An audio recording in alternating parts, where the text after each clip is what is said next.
Hello everyone, welcome to ओकुल India के सबसे अफोर्डेबल लर्निंग प्लेटफॉर्म में आप सभी लोगों का एक बार फिर से बहुत बहुत स्वागत है। हम लोगों ने चैप्टर नंबर 20 जो है स्टार्ट किया है पिछले पार्ट में, certificate physical and human geography bye GC Leong का, जिसमें हम लोग बात कर रहे थे टेम्परेट कॉन्टिनेंटल क्लाइमेट या फिर जिसको स्टेपी क्लाइमेट बोलते हैं उसकी। आज हम लोग इसी के पार्ट 2 में आगे बढ़ेंगे। पिछले पार्ट में हम लोगों ने डिस्ट्रीब्यूशन देखा कि इस तरीके का क्लाइमेट कहाँ कहाँ पर पाया जाता है, यहाँ पर जो क्लाइमेटिक कंडीशंस यानी कि टेम्परेचर, रेनफॉल वगैरह कैसा रहता है उसके बारे में हमने बात करी है। और आज हम लोग जो बात करेंगे that will be about the natural vegetation. तो नेचुरल वेजिटेशन को हम लोग आज के पार्ट में देखेंगे और जो इस यहाँ की इकोनॉमिक एक्टिविटीज़ या इकोनॉमिक डेवलपमेंट है उसके बारे में हम लोग बात करेंगे नेक्स्ट लेक्चर में। तो चलिए स्टार्ट करते हैं इस पार्ट को।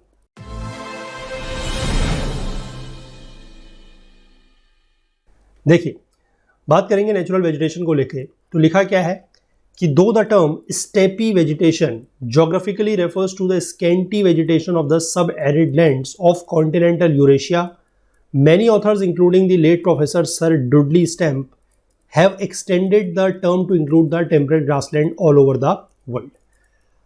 लिखा यह गया है कि ये जो वर्ड है कौन सा, स्टेपी वेजिटेशन, ये जोग्राफिकली अगर हम बात करें, क्योंकि स्टेपी तो आपको पता है यूरेशिया में ही है ना, पिछले लेक्चर में हम लोगों ने देखा है।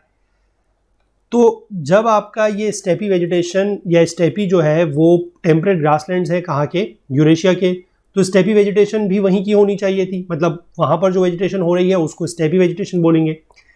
लेकिन कुछ ऑथर्स हैं इंक्लूडिंग जो एक प्रोफेसर है दैट इज सर डुडली स्टैम्प, इन्होंने क्या करा है कि इस टर्म को सारे के सारे टेम्परेट ग्रासलैंड्स के लिए यूज़ किया है। मतलब ऑल ओवर द वर्ल्ड जितने भी टेम्परेट ग्रासलैंड्स हैं, जैसे हमने यूरेशिया के देखे है ना, कौन से स्टेपीज, नॉर्थ अमेरिका के देखे प्रेरीज, साउथ अमेरिका के देखे पैम्पास, अफ्रीका के देखे फेल्ट्स और ऑस्ट्रेलिया के देखे डाउन्स। तो सब जगह का जितना भी तरीके की हमारे टेम्परेट ग्रासलैंड्स है वहाँ पर सारी जो वेजिटेशन है उसको स्टेपी वेजिटेशन ही बोला जाएगा। तो in this connection our reference to steppe grassland is taken to mean the temperate grasslands of the mid latitudes, the steppes, prairies, pampas, veldts and downs, है ना, यही चीज मैंने आपको यहाँ पर बताई है। अब आगे देखिए, it is natural to expect the steppes to be grass covered differing only in the density and quality of the grass.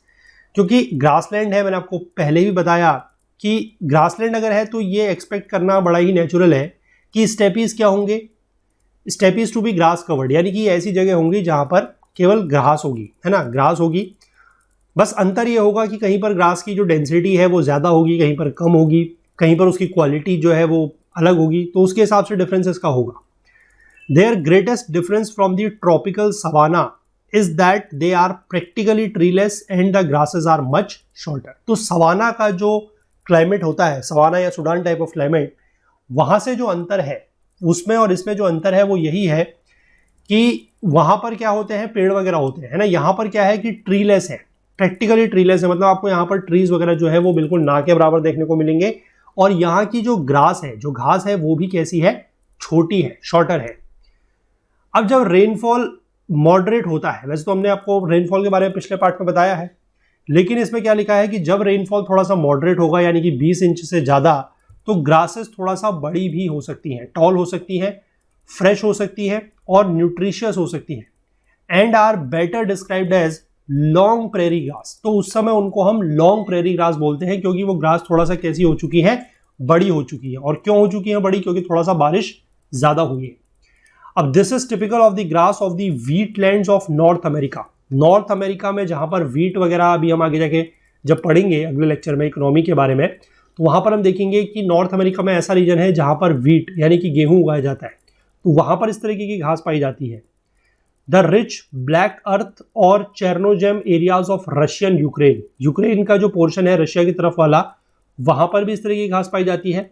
And better watered areas of the Asiatic steppes, और एशिया के स्टेपीज जहां पर थोड़ा सा ज्यादा बारिश है, better watered areas मतलब जहां पर ज्यादा बारिश होती है वहां पर इस तरीके की घास पाई जाती है। अब जहां पर रेनफॉल लाइट है यानी कि कम बारिश हो रही है, 20 इंच से कम बारिश है, या फिर अनरिलायबल है, मतलब बारिश कभी भी हो सकती है कभी नहीं होती है, और या फिर सॉइल पुअर है यानी कि सॉइल की क्वालिटी अच्छी नहीं है, जैसे कि कॉन्टिनेंटल इंटीरियर्स ऑफ एशिया में, तो वहां पर short steppe type of grass जो है वो प्रिवेल करेगी, यानी कि वहां की जो घास होगी वो कैसी होगी, छोटी होगी, शॉर्ट होगी। जहां पर बारिश ज़्यादा है वहां पर घास थोड़ा सा बड़ी है, टॉल ग्रास है, उसको हम लॉन्ग प्रेरी ग्रास बोलते हैं। और जहां पर बारिश थोड़ा सा कम है वहां की घास कैसी है, छोटी है, उसको हम short steppe type of grass बोलते हैं। The grasses are not only shorter but also wiry and sparse, often found in discontinuous clumps with bare soil exposed between them। यानी कि घास छोटी तो है ही, उसके साथ साथ वायरी भी है, यानी कि तार की तरह है, और स्पार्स है यानी कि काफी कम है, और डिसकंटिन्यूअस क्लम्प्स में है, यानी कि उसके जो झुंड है, जो वो इकट्ठा सी है, वो डिसकंटिन्यूअस है, लगातार नहीं है। और उसके बीच बीच में क्या है कि बेयर सॉइल देखने को मिल रही है, मतलब जगह जगह पर क्या होगी, मिट्टी दिखेगी और थोड़ा थोड़ा दूरी पर कुछ कुछ घास जो है वो होगी। And these areas are less suitable for arable farming and are used for some form of ranching as in the high plains of USA. तो इस तरीके की जो भी जमीन है वहां से हमें पता लग जाएगा कि यहाँ पर क्या हो रहा है। एक तो बारिश कम है, दूसरी बात यह है कि यहाँ की जो मिट्टी वगैरह है वो भी अच्छी नहीं होगी, इसीलिए यहाँ पर घास भी नहीं उग पा रही है। तो ऐसी जगह पर हम लोग जो है प्रॉपर फार्मिंग वगैरह ज़्यादा नहीं कर सकते, और वहाँ पर हम सिर्फ रेंचिंग के लिए उस जगह को यूज़ करते हैं। रेंचिंग मतलब होती है एनिमल फार्मिंग, कि वहाँ पर हम एनिमल को पाल सकते हैं और थोड़ा बहुत जो घास है वो एनिमल्स उसका यूज़ कर सकते हैं, लेकिन एज सच प्रॉपर वहाँ पर फार्मिंग नहीं हो सकती। और ऐसा किया जाता है यूएसए के हाई प्लेन्स पर, जो ऊंचाई वाले प्लेन्स इलाके हैं यूएसए के, वहाँ पर ऐसा किया जाता है। The climatic requirements of grass are quite different from those of the trees. यानी कि घास उगने के लिए जैसी क्लाइमेट की रिक्वायरमेंट है, ज़रूरत है, और ट्रीज उगने के लिए जैसी ज़रूरत है, उनमें बहुत ज़्यादा अंतर है। ट्रीज के उगने के लिए जो मॉइस्चर है वो ज़्यादा चाहिए, और घास के लिए जो मॉइस्चर है वो कम चाहिए, यानी कि they require less moisture then trees. और 10 से 20 इंच की अगर एनुअल प्रेसिपिटेशन भी होती है, मतलब साल भर में अगर 10 से 20 इंच भी बारिश होती है, तो वो घास के लिए क्या है, एडिक्वेट है, उतनी उसके लिए काफ़ी है, उतने में घास उग जाएगी। Their growth is not abruptly checked by summer droughts और विंटर कोल्ड। और ये घास जो उग रही है, इसकी जो ग्रोथ है वो एकदम से, जैसे ही समर में ड्रॉट आएगा, सूखा पड़ेगा, या विंटर में जब बहुत ज़्यादा सर्दी पड़ेगी, तो बिल्कुल ख़त्म नहीं हो जाएगी, मतलब एकदम से जो है ये सूख नहीं जाएगी। द स्टेपी ग्रास जो है वो डॉर्मेंट मोड में रहेगी। डॉर्मेंट मोड का मतलब मैंने आपको बताया है इनएक्टिव मोड में, मतलब मरेगी नहीं, बट एक तरीके से कह सकते हैं कि स्लीपिंग मोड में या इनएक्टिव मोड में रहेगी throughout the prolonged drought. यानी कि जब तक भी ड्रॉट बना रहेगा, सूखा बना रहेगा, तब तक ये डॉर्मेंट रहेगी। और उसके बाद जैसे ही थोड़ा सा वेदर ठीक होगा, they sprout and come to life. ये थोड़ा सा फिर से स्प्राउट होना शुरू होगी और वापस से इनमें जान आ जाएगी, जैसे ही टेम्परेचर वार्म इनफ होगा फॉर द प्लांट ग्रोथ।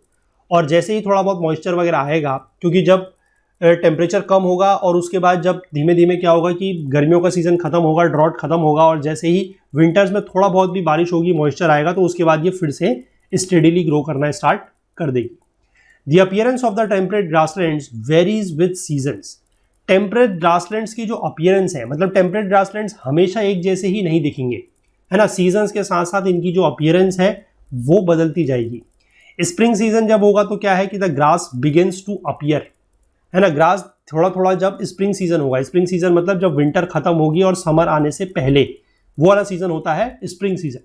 तो उस समय क्या होगा कि घास धीमे धीमे दिखनी शुरू हो जाएगी, ग्रीन भी होगी, फ्रेश होगी, और blooming with small colourful flowers, और उसमें कुछ छोटे रंगीन फूल भी आने लगेंगे। The light rainfall that comes in late spring and early summer greatly stimulates their growth and there is plenty for the animals to graze. और जैसे ही स्प्रिंग सीजन का जब एंड होगा, जब लेट स्प्रिंग सीजन होगा या फिर अर्ली समर सीजन होगा, उस समय थोड़ा सा भी अगर बारिश होगी तो उससे क्या होगा कि इनकी जो ग्रोथ है वो स्टिमुलेट हो जाएगी, मतलब तेजी से ये बढ़ने लगेंगे, और एनिमल्स के ग्रेज करने के लिए उस समय जो है प्लेंटी ऑफ ग्रास वहां पर अवेलेबल रहेगी। तो जो हर्ड्समैन है, they are busiest at this time. Herdsman मतलब जो पशुओं को चराने वगैरह का काम करते हैं, है ना, चारा वगैरह, जो पशुओं को खेत वगैरह में ले जाते हैं, ये घास वगैरह चराते हैं, जो चरवाहे होते हैं बेसिकली, है ना, उनको बोलते हैं हर्ड्समैन। तो वो इस समय सबसे ज़्यादा बिजी हो जाएंगे। In summer there is so much heat and evaporation that the grass is scorched. अब गर्मियों के दिनों में क्या होगा कि एक तो बारिश होनी नहीं है ना, और गर्मी भी पड़ रही है, तो हीट होगी और इवेपोरेशन होगा, यानी कि जितना भी मॉइस्चर है वो भी भाप बन के उड़ जाएगा, वाष्पीकरण हो जाएगा। तो उस समय जो ग्रास है दैट विल बी स्कॉच्ड, मतलब उस समय जो ग्रास है वो क्या हो जाएगी, बिल्कुल सूख जाएगी। The carpet of bluish green grass turns yellow and soon brown. तो जो ब्लूइश ग्रीन ग्रास आपको पहले देखने को मिल रही थी, ग्रीन तो ग्रास थी, उसमें कुछ फ्लावर्स वगैरह होंगे ब्लू कलर के, तो वो ब्लूइश ग्रीन पूरा जो एक कार्पेट सा दिख रहा था, अब जैसे जैसे गर्मी आ रही है वो क्या होगा, धीमे धीमे पीला पड़ेगा और उसके बाद फिर ब्राउन पड़ना शुरू हो जाएगा। जैसे जैसे गर्मी खत्म होगी और उसके बाद जब ऑटम सीजन आना शुरू होगा, ऑटम मतलब होता है जो आपका पतझड़ का सीजन होता है, वो उस समय क्या होगा, द ग्रास विदर्स एंड ड्राइज, उस समय ग्रास जो है और ज्यादा सूखेगी और मर जाएगी एक तरीके से, लेकिन जो उसकी रूट्स है, जो उसकी जड़ है, वो जिंदा रहेंगी, अलाइव रहेंगी, और वो पूरे के पूरे विंटर के समय में डॉर्मेंट मोड में रहेंगी। डॉर्मेंट मतलब वही मैंने आपको बताया, इनएक्टिव रहेंगी। अब विंटर जो है वो कैसा रहेगा, विंटर हार्श है, क्यों, क्योंकि मैंने आपको बताया ठंडी बहुत ज्यादा हो रही है और लॉन्ग भी है, लंबा भी है। But the snow is never of great depth, लेकिन जो स्नो पड़ रही है वो बहुत ज्यादा डेप्थ की नहीं है। स्नो तो है लेकिन बहुत ज्यादा मतलब बर्फबारी भी यहाँ पर नहीं हो रही है। एवरीथिंग इज क्वाइट, सब कुछ बहुत ही ज्यादा शांत है। But with the next spring the cycle is repeated and the steppe is alive again. लेकिन जैसे ही वापस से क्या होगा कि बर्फ कम होगी, जब मतलब विंटर सीजन एंड होगा, स्प्रिंग स्टार्ट होगा तो बर्फ पिघलेगी, और जैसे ही अगले साल का दोबारा से स्प्रिंग सीजन आएगा तो यही पूरी की पूरी साइकिल दोबारा से रिपीट होगी और स्टेपी जो है वो वापस से क्या हो जाएगा, अलाइव हो जाएगा, या वहां पर जान वापस से आ जाएगी। तो ये तो हो गई पूरी की पूरी ग्रास की कहानी और इसका जो सीजनल साइकिल चलती है वो कैसे है उसके बारे में। आगे क्या दिया है ट्रीज को लेकर कि trees are very scarce in the steppes. Trees यहाँ पर बहुत कम है, क्यों, क्योंकि मैंने आपको पहले ही बताया कि ट्रीज के लिए मॉइस्चर ज्यादा चाहिए, और यहाँ पर क्या हो रही है कि बारिश काफी कम है तो इसलिए मॉइस्चर भी कम है, तो स्केंटी रेनफॉल है यानी कि काफी कम बारिश है। ड्रॉट्स यानी कि सूखा काफी लंबे समय तक चलता है, और विंटर यहाँ के बहुत ज्यादा सीवियर है। विंटर सीवियर मतलब कि विंटर जो है उसमें काफी ज्यादा ठंड पड़ रही है।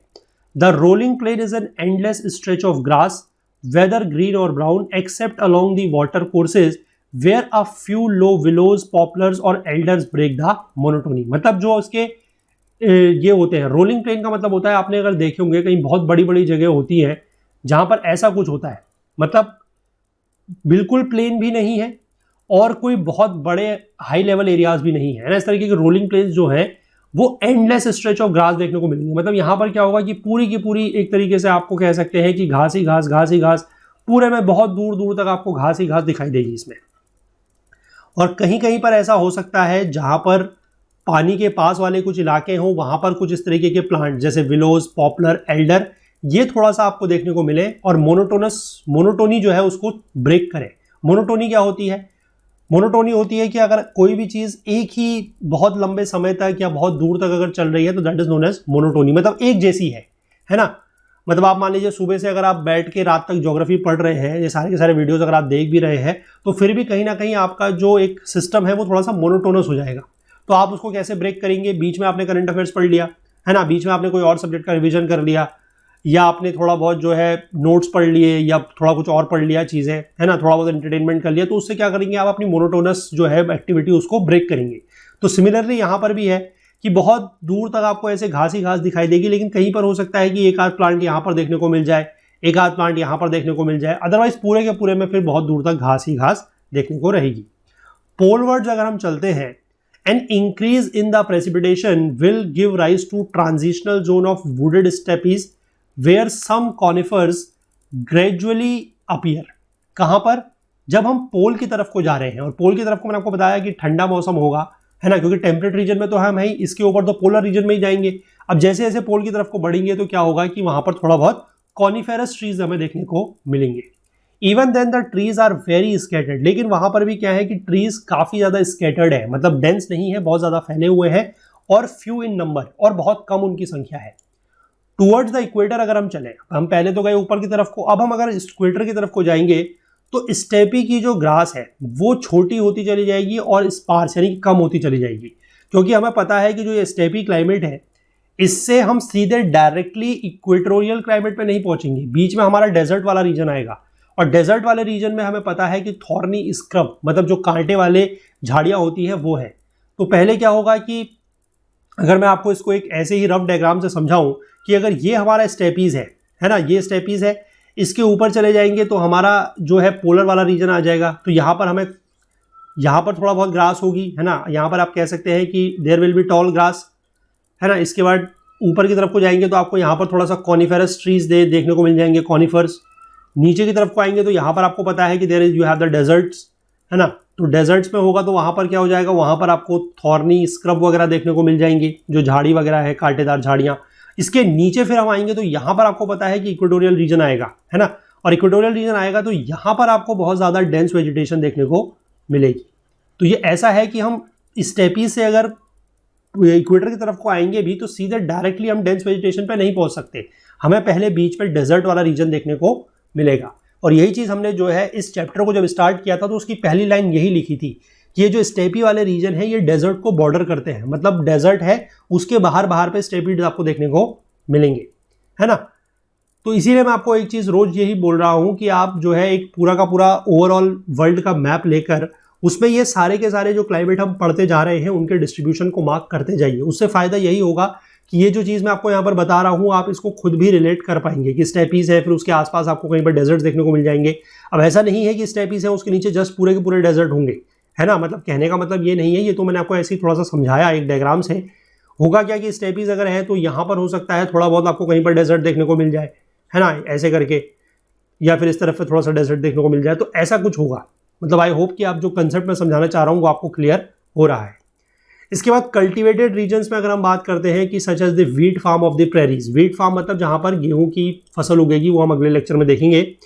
Double rows of trees are planted around the house to shield the occupants from the strong winds which come unobstructed across miles of the level ground. तो जहाँ पर व्हीट फार्म्स वगैरह होते हैं वहाँ पर अब लोग भी रहते होंगे, तो वो क्या करते हैं कि ट्रीज की डबल रो यानी कि 2 रो लगा देते हैं, पेड़ की 2 रो लगा देते हैं घरों के आसपास। क्यों? क्योंकि उससे क्या होगा कि जो स्ट्रॉन्ग विंड्स आ रही है उससे उनको थोड़ा सा बचाव हो जाएगा, थोड़ा सा शील्डिंग मिल जाएगी। क्योंकि विंड्स देखिए अगर कहीं से बहुत प्लेन एरिया में अगर बह रही है तो उसकी वेलोसिटी कम होने का कोई चांस नहीं है, उसकी इंटेंसिटी कम नहीं होगी। ये जो विंड्स है उनकी इंटेंसिटी कब कम होगी? जब वो किसी ऑब्स्ट्रक्शन वगैरह में फंसेंगे तब, यानी कि उनके आगे से कोई पहाड़ आ जाए या कुछ इस तरह की चीज़ आ जाए तब। अब वो लेवल ग्राउंड के ऊपर अगर हवाएं बह रही हैं तो इसीलिए वहां पर क्या करा जाएगा कि उन हवाओं से बचने के लिए डबल रोज ऑफ ट्री जो है पेड़ों अपने घरों के आसपास लगाई जाएगी। This provides the greatest contrast in a land which is essentially grass. तो ऐसी जगह पर हमें थोड़ा सा कॉन्ट्रास्ट देखने को मिलेगा जहां पर इस तरीके के डबल रोज ऑफ ट्रीज वगैरह लगे होंगे। अदरवाइज बाकी सब जगह पे तो मैंने आपको बताया कि एक मोनोटोनस फील्ड आपको देखने को मिलेगा, पूरी की पूरी घास ही घास है दूर दूर तक, है ना। And there are no hedges and few fences and the rows of planted trees form an unusual landmark from the air। तो कहीं पर भी आपको कोई hedges वगैरह देखने को नहीं मिलेंगी। hedges मतलब जो झाड़ियां किस्म की होती है वो, है ना। फेंसेस मतलब जो तार बाड़ सी की होती है घास वगैरह से या उससे, वो आपको देखने को कहीं पे नहीं मिलेंगी।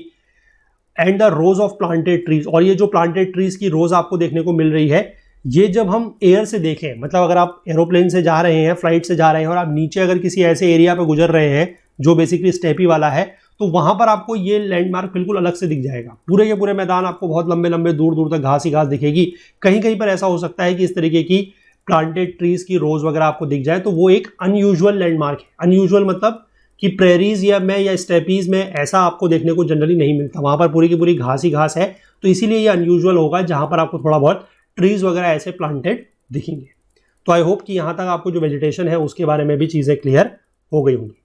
तो इस लेक्चर को इतना ही रखते हैं क्योंकि इसमें आगे जो है इकोनॉमिक डेवलपमेंट स्टार्ट होगा, तो उसको पूरे को हम एक ही साथ जो है अगले लेक्चर में देखेंगे। अदरवाइज यहाँ पर हम उसको स्टार्ट कर पाएंगे तो वो बहुत लंबा हो जाएगा और आधे में छोड़ेंगे तो फिर थोड़ा सा कनेक्टिविटी ब्रेक होती है ना। तो इसलिए कनेक्टिविटी लेके चलेंगे अगले पार्ट में और पूरे का पूरा जो इकोनॉमिक डेवलपमेंट है उसको हम नेक्स्ट लेक्चर में कंप्लीट कर लेंगे और उसी के साथ हमारा जो ये चैप्टर है वो भी कंप्लीट हो जाएगा। तो कंटेंट रिलेटेड डाउट है अगर आपको, तो हमारा टेलीग्राम का ग्रुप आप ज्वाइन कर सकते हैं, ओकुल जीएस यूपीएससी डिस्कशन फोरम। इसका लिंक आपको टेलीग्राम पे आप सर्च करेंगे तो मिल जाएगा। फुल कोर्स में एनरोल आप लोगों ने किया हुआ है, इसीलिए आप लोगों को ये वीडियो देखने को मिल रहा है। आप अपने फ्रेंड्स वगैरह में भी, फ्रेंड सर्कल में भी ये लिंक्स वगैरह जो है वो शेयर कर सकते हैं, ताकि अगर कोई भी इंटरेस्टेड है इस तरीके के कोर्स को लेकर तो वो ये कोर्स जो है वो भी ज्वाइन कर सकते हैं। टेक्निकल क्वेरी अगर आपको कोई भी है कोर्स को एक्सेस करने में, कोर्स को परचेस करने में, तो आप support@okul.co पर हमसे संपर्क कर सकते हैं। अपने फीडबैक्स या सजेशंस हम तक पहुंचाने के लिए आप हमें फेसबुक, इंस्टाग्राम, लिंक्डइन और ट्विटर जैसे सोशल मीडिया प्लेटफॉर्म्स पर भी फॉलो कर सकते हैं और अपनी बात आप हम तक पहुंचा सकते हैं। तो चलिए मिलेंगे अगले लेक्चर में, तब तक के लिए अपना बहुत बहुत ध्यान रखिएगा। Please do take care of yourself. Thank you, have a nice day, bye bye.